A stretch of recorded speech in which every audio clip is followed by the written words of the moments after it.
the great, you know, whatever, the Great Virginia earthquake. You didn't hear about it? Yeah, an earthquake. No, that's why I was asking. What earthquake is he talking about? To explain now to 27288 that you have to mute your mic when you're not talking or there's feedback. Well, I think they got it right now. It's okay. Never mind.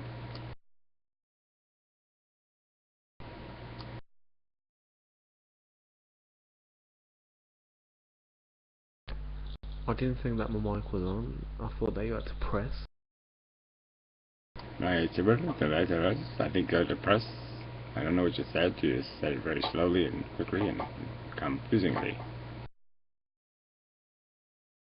Can you hear me, yeah? I can hear you, yeah. Ja, you speak my language. Ja. Ja, du sprechen Deutsch. Ja, Deutsche and stuff. We take over the world. Fucking Deutschland and such.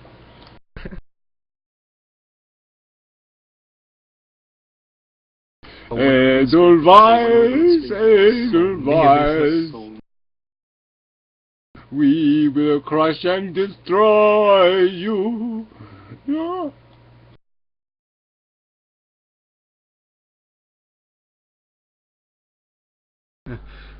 So when are we going to speak about some nihilism or anti-nihilism?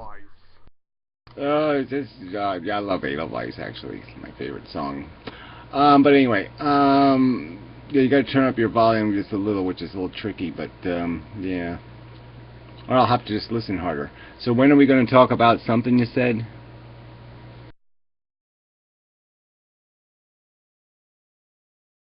Yeah, my mic is bad, so sorry about that. But I said, when are we going to speak about some nihilism or anti-natalism, you know, or the moral system, what comes about from that?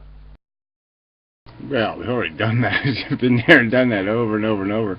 But nihilism is a tricky word, right? Nihilism, I call it. Nihilism. Tomato, I guess. Yeah, Nietzsche. People just keep changing the ground there, and it's just so irritating. You know, because they're like, oh, well, Nietzsche didn't believe it was futile. Well, the fuck no. Yes, he did. I mean, come on. He said pretty much in his own words. Let's see. Can't do anything. Fuck it all. Play with yourself. I mean, he just gave up entirely on doing anything about anything.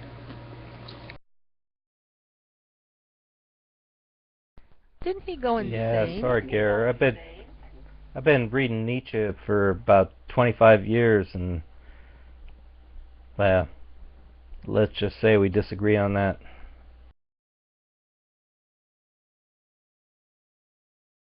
But he went. Well, even let's just well, I know. Well, he was insane. Yeah, and his last book sold whatever 42 copies. But let's just go with the what doesn't kill you makes you stronger, right? This is one of his great quotes, right? Well, it is a garbage quote, right? Das macht nicht unbedingt macht mich stärken. Yeah. That which does not kill you makes you stronger. In German, sounds just as retarded as in English. It's a stupid quote. I don't know why people keep on quoting that. Whatever doesn't kill you leaves you with another fucking trauma. Yeah, or else it leaves you fucking without a leg, you know, or missing half your brain, or your eyesight, or, you know, we can go down the list of all the horrors. You can be left completely broken, destroyed, without any kind of, you know, self-esteem, without any kind of strength or anything left. You can be just destroyed. Sorry, I couldn't get that image of fucking without a leg. Just brought to the forefront Sarah Bernhardt, English actress, late 19th century. She fucked without a leg. Whatever. So, good for her. You know, I really don't know, non sequitur much.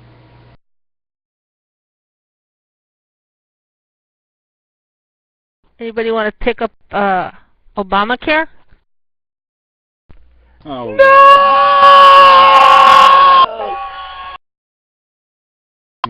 It's not even Obamacare anyway. But this is just all the fucking, you know, whatever. It's just, this is the way they set it up. So they set it up the world so everybody's happy, you know, and that, you know, there's plague in their stew instead of typhus. I mean, it's just so stupid. I mean, now everybody's happy that we have typhus. Oh yeah, typhus is so much better than plague.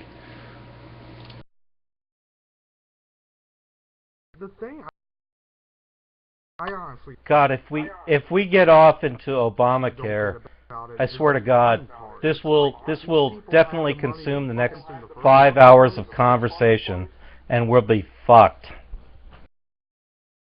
Well, that won't happen. There's no way I would tolerate talking about it that long, but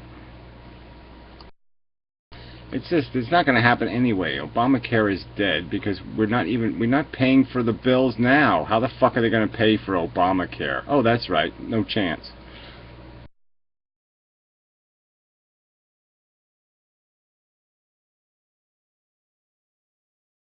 I heard worldwide we're in debt for $1 quadrillion. Well, we're not. So we already went over this. The U.S. government is in debt to the cash that has its name on it and the bonds that has its name on it. The rest of the debt is all a bunch of rich people stealing from each other.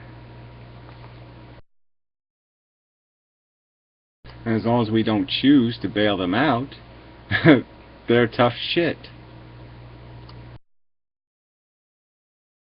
So what do we do to choose not to bail them out? Well, when the bankruptcies start and the stock market crashes, we have to vote for somebody who isn't going to give them all the money to put back in the stock market. So yeah, I don't know what to tell you. I mean, Obama and Romney aren't going to be the answer, so if it crashes in the next 4 years, I guess we're sort of fucked. Again, they don't have the money anyway, so they can't bail out. The bailouts have to stop at some point anyway, because we don't have any money.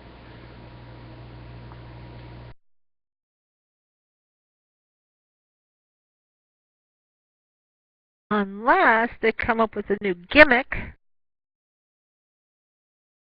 Well, I'm just saying, the only gimmick there's going to be, they already gimmicked themselves out, okay? I mean, I'm just saying, their gimmicks are numbered. They've already played the, let's put it off 3 to 6 years by giving people bonds for all that Fannie Mae bad paper, and then shove all the bad paper into Fannie Mae and Freddie Mac so no one knows it's all there. They've already done that, so that's going to blow up in 2 to 4 years anyway. And they've printed cash twice now. How many times can they get away with that? How many times can they devalue cash by 20%? Oh, I don't think they can do that too many fucking times without causing massive inflation. So they're fucked. The game's over. I think the dollar's down to around 75 cents. So they could literally, if they crash it, go down to 40 cents on the dollar. And yeah, that would just be really ugly, but it would probably end up a world currency of some sort. Well, it wouldn't matter. I'm just saying, if that happens, it's going to kill a lot of rich people too. So that's the point.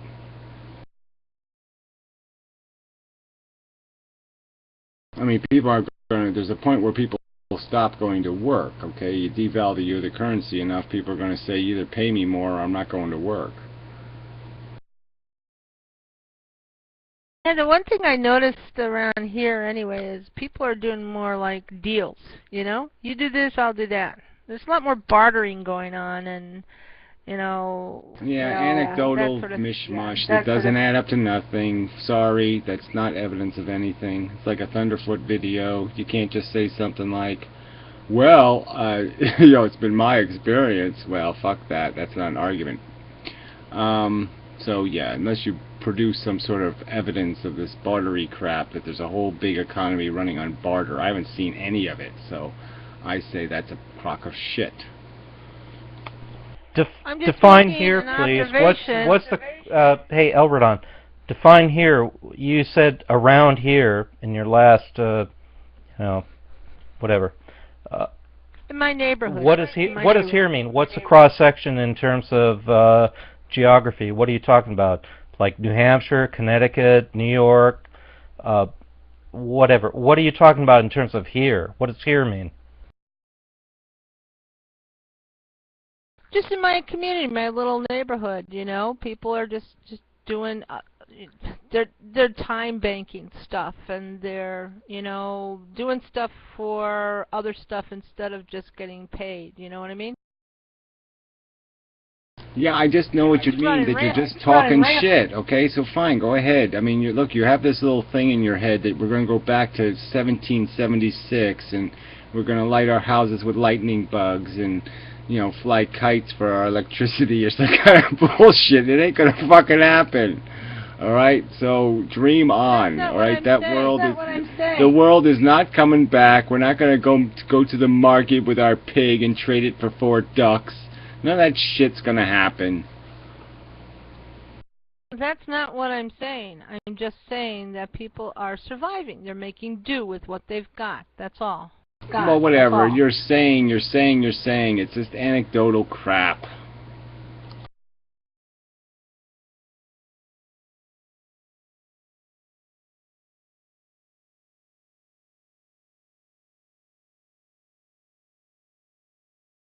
Let's speak about some nihilism. Oh, whatever. Again, this is survival. This is such a crock of shit. People are bankrupt. Okay, they can't pay their mortgages. They're getting them refinanced. Which is really funny. Because the banks are afraid to admit they're fucking no chance they're ever going to be able to pay off this mortgage. Gary, let me ask you a rhetorical question, if you don't mind. I mean, do you think most, all of the American banks are bankrupt? And same question for the European banks, and I guess same question for, the globalist banks. What do you think? All assets have been way overvalued, which means they've sold too many IOUs for the value of the assets. So yes, you want to say the banks are bankrupt. Yeah, you want to say they're holding assets that aren't worth their value. So of course most banks hold a huge percentage of mortgages. Obviously mortgages are all bullshit. The assets aren't worth what the piece of paper says it's worth. And that's the problem. So if you want to say they're bankrupt from that perspective, certainly. They're bankrupt from the perspective that they financed a hell of a lot of debt. They're just corporate debt, all kinds of debt that can never be paid back. And so yeah, they're bankrupt. But who's bankrupt? The people who have been buying into this idiotic system where, well, the stock market keeps going up. I makes my 10% not doing a damn thing. Yeah. So if surplus keeps growing, who's paying for the extra surplus growth? Oh, that's right, nobody, because no one's done any real work in this country for fucking 50 years. So how the fuck could we be creating something valuable enough for all these people to get so fucking rich? Oh, that's right, because they made it up. It isn't a real value. What they own is a bunch of shit that says we're going to be productive in 10 years from now. Well, we're not going to be productive 10 years from now. So it's a lie. So yeah, I mean, but do you want to say the banks are bankrupt, or do you want to say the stockholders are bankrupt? I mean, their assets are worth 2 cents on 3 cents on a dollar. That's what the real company is worth. So who's the idiot? I mean, it's right there in front of them. Okay, the asset value of their stock is 3 cents on a dollar. So who's the idiot? I didn't force them to buy that crap.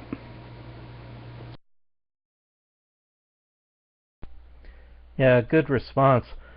So, I was going to ask you a couple other questions, but in light of your previous response, it just seems irrelevant now.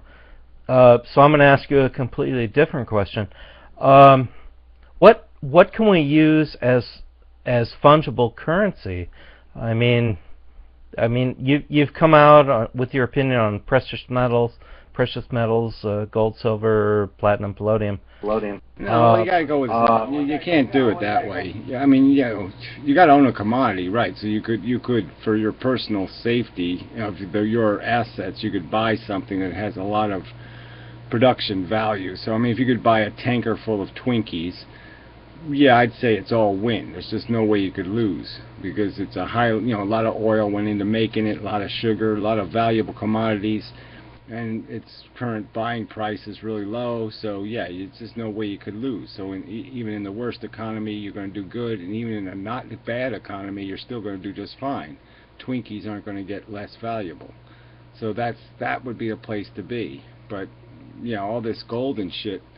Gold is only useful in a functioning economy. In a dead world, gold isn't going to be worth shit because nobody's going to pay to have it assayed all over the place. How are you going to use gold as transaction currency when no one could trust it? Everybody would be saying, "Is this counterfeit? Is this counterfeit? Is this counterfeit?" And you're going to have to pay a fortune to have it checked. No, good points. As opposed to silver, which I guess, retains a fractional amount of gold, 10% or whatever. Perhaps. Yeah, well, the higher the overvalue, the more incentive for the creative counterfeiter. But either one, like I said, in a desperate economy, both are going to be of, I think, limited value. I mean, lead might be worth more because it might have more use. Yeah, remelted down bullets. God dang it! I had a question I wanted to ask you, and now I can't remember it. Sorry, you'll have to go on without me. The nice thing about silver, though, it's used in all kinds of electronics, which is good. And the other thing is, if you buy silver, you get minted coins from the U.S. government. That's pretty safe. If you get them. It's not safe. It's not safe in a world where there's no way to tell what's counterfeit and what's not. So it's not safe. You know how easy it is. By U.S. government. Well, I'm just saying, we're talking about the U.S. government being pretty much fucked. So we're talking about a desperate economy, not a functioning economy. So if you don't have some federal officers who are going to come arrest you if you're passing around fake silver dollars, yeah, there's going to be lots of fake silver dollars around. There's also cocoa. Well, again, all of these things, you don't want to go back to the old days, okay? But the fact is it's all going to be based on your reliability. So you're not going to be able to do business with the rest of the world because you're not going to be able to trust anybody. And the only trust there's going to be is I'm going to come shoot your fucking ass if you cheated me, you bastard. And that's going to be the only way people are going to get into any kind of transaction with anybody is they're going to have a gun up their ass. And they're both going to be sitting there holding the triggers on their guns up each other's ass and say, okay, I'll do business with you, but you fuck with me, I'm blowing your ass off. And that's the only way they're going to do business.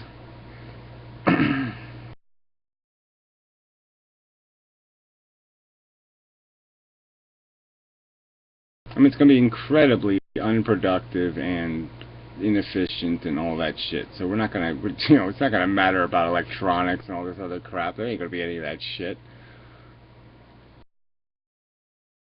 You really expected to get that bad? Well, you're the one running around like Henny Penny. I mean, she's all of a sudden now you think it's going to get that bad? Well, again, I don't want to go through this again, but the rich people are not going to pay the people of New York a welfare check every month to sit around and watch TV. All right? They're not going to do it. So as soon as the people in New York City ain't paying their bills, as soon as the rich people don't get any graft from them, their stocks don't go up or nothing else goes up, and they don't make any money off the fuckers, everything gets shut down. Rich people only invest in something that gives them a return. When the returns stop, their investment's going to stop. That means 11 million zombies from New York alone. Okay, that's just one fucking city. Okay, you got Miami zombies, New York zombies. The zombies will be running wild. Alright, you talk about that bad? Yeah, it's going to get that fucking bad. Well, let's define that bad. What is that bad? Gary's version of New York, 4 million people live on Manhattan, zombies. We all know it's a metaphor for, hungry people, fanning out through the countryside. Is that bad, or is it The Road with Morgo Cretenson, or whatever his name was? The Road, you guys have seen the movie. Or is it Mad Max bad, where we're driving around on limited petrol, sawing heads off other people to get what we need? What are we talking about when we're talking about bad in that spectrum from 1 to 10? Well, it depends on how far in you are. The first year will be like The Road, and the second year will be like the other one, and then the third, fifth year to the 10th year will be Mad Max. And then everybody will be dead. Gary, if you've ever seen The Road would come last. Like, The Road is so... Well, I don't know what The Road... I saw commercials of The Road. It just looked kind of like, oh, yeah, look, me and my son... Well, I'm not really molesting him, but it sort of looks like I am. But anyway, we're just walking the road, and there's fires and stuff, and we're walking the road. I mean, to me, it just didn't look like a movie. Ooh, nah, like The Road's Vigo. pretty bleak, Gary. Well, I know it's bleak. I mean, you can tell it's goddamn bleak because it's really dark. So, yeah, dark and bleak go together. It's like Paul. Paul's in the dark, so he's kind of bleak. How's your back, Paul? Doing better? No, same old shit. Although now I have narcotics to help with it. So, well, I'm sorry. Yeah, well, you're good at liquid Vicodin and stuff, so yeah, you probably like that. Put a little of that in the drink. Yeah, Paul. Throw those narcotics in the trash, man. Just pick yourself a bottle of whiskey and do that. Those narcotics will fuck you up. Yeah, well, they don't give you enough of them to fuck anything up anymore. That's just, I don't have enough here. That's just for celebrities. That's just for celebrities who have a lot of doctors. Us regular people can't really get addicted. Damn it. Throw them in the waste can, Paul. That's my advice. That's my advice. There's the fat cat again. Yeah, whatever. It's stupid advice. Have you ever heard of a guy named David Harvey? No, who cares? I hate that. I just hate that. I just hate when people start with, and name drop. I'm going to name drop now. Fuck name dropping. Make an argument or don't make an argument, but don't drop fucking names. Unless it's like Einstein. Okay, you want to drop Einstein's name now and then? Go ahead. But everybody else's name, I don't want it fucking dropped. David Harvey is the person who speaks about Marxism. Yeah, well, why did How Marx about Paul spoke about Dirac? Marxism? How about Paul He wrote Dirac? whole fucking goddamn books Marx wrote. He doesn't need no Harvey guy to speak for him. No, but David Harvey's quite cool. He does actually break him down quite well. I think he's the leading speaker on Marx. Then more reason for me to hate him. So if he has the title "The Leading," then okay, he's 90% fucked hard. Has anybody heard of Friedrich Nietzsche? Anybody? Oh man, Yeah, 27 years studying Nietzsche. Right here, bro. Ask me any question. How much did Hitler love Nietzsche? Well, I assume that was from Gary. It sounded like Gary. Hitler loved him a lot. In fact, he paid a number of visits to Nietzsche's sister's house, where he tried to glorify Nietzsche for the sake of the Nazis. But Nietzsche actually was a vehement anti-Semite. That's why he broke ties with Wagner in the late 19th century. Nietzsche hated people who were anti-Semites, so he wasn't in any way, shape, or form a Nazi. Well, it doesn't matter. He was an asshole. So that's as far as I. So assholes, unite, in my opinion. Blind leading the blind. Just for the record, he was an asshole at times, but he was probably one of the most insightful, brilliant philosophers in the last several centuries that's ever walked the face of this earth. The man was a genius. Well, give me the paraphrase then. What's so genius about him? Like I said, we can go through all his famous quotes, and as I think I can point out pretty quickly, they're all bullshit. They're just little jingoisms. So what's the real depth of his philosophy? You give me 3 or 4 sentences that say it all. What does it say? It basically says, life is shit.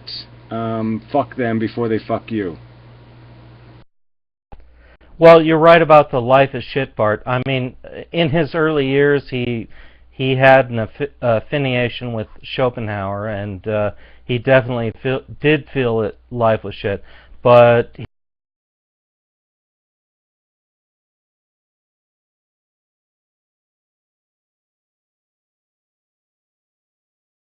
I guess your finger fell off the button or something. But he... Sorry, I don't know where I fell off. But he. So life was shit, but he... Oh, that far back, huh? Okay, I think, let me try to keep an eye on the screen and the button. I think what he was saying was that life was indeed shit, but that was in his earlier years when he was infatuated with Schopenhauer, and he gradually came to a 180-degree opposite of that, which was the beneficence toward life, effulgence toward life. And that's what I'm saying. I guess that got cut off in the last transmission. Why is that brilliant? Why is that brilliant? Just do it is brilliant. Oh, Nike's brilliant after all. Did everybody know that? Nike's brilliant. Just do it. It's so Nietzsche. Oh, can't even reach down. I'm sorry, I can't find brilliance in people that couldn't even recognize that their fucking evening dinner came at a price. I mean, sorry, he got more optimistic about how cool life was, and I'm supposed to say he's brilliant? Sorry, that means he's a fucking retard. Nah, he's not a fucking retard, Gary. I mean, check out Human. No. Like I said, see, again, every time I challenge one of these Nietzsche jackasses to give me some sort of paraphrase of his brilliance, they don't come up with anything. They come up with shit. Well, he talked to Schopenhauer, and then, they did blow each other, but that was a short-term relationship, and it really wasn't for the long term. And then later on, he decided that, I like this big fat woman, and so then life was good. I mean, what the fuck? You're not saying anything. I think Nietzsche would have liked you, Gary. I mean, he would have recognized in you a kindred spirit. You're a lot like him in so many ways. Yeah, right. I'm qualified as insane by the general population. Right. Okay. So yeah, we have so much in common, except philosophically, we fundamentally don't agree about anything. But Nietzsche had a hard life, and that's why he went insane. No, that's not why. Excuse me. That's not why Nietzsche went insane. He visited some whorehouses in Cologne in his early 20s, and he contracted syphilis, which leads to softening of the brain in its tertiary stages, and that's what he suffered from. He was not insane until he finally cracked under the influence of syphilis. Really softening the brain. It's the microbes drill holes in it. Yeah, like every other organ. Okay, it doesn't matter what he died of. It doesn't matter whether he went insane. The point is I just don't think he was all that, okay? I mean, this is all just, whatever you call that. What do you call it when people make a hero out of a nothing? There's a word for that. But that's what it is. It's all name and no Idolatry. style and no substance. Yeah, he had a fancy mustache. I mean, all you people are just fucking mustache files or something. And if you got a cool mustache, you're smart. And that's all it is.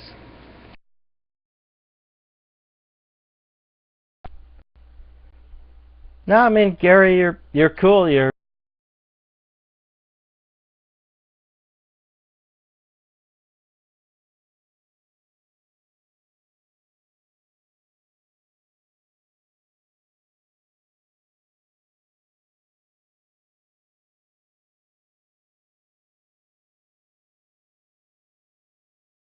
Well, whatever. Same thing with the mic thing. But anyway, enough of Nietzsche stuff. I'm gonna have to, you know, well, I guess I'll have to read his whole Wikipedia page and then do a critique of Nietzsche. But yeah, I ain't reading his bullshit. you don't have to read the entire oeuvre of Nietzsche. Just I mean, he's an aphorism.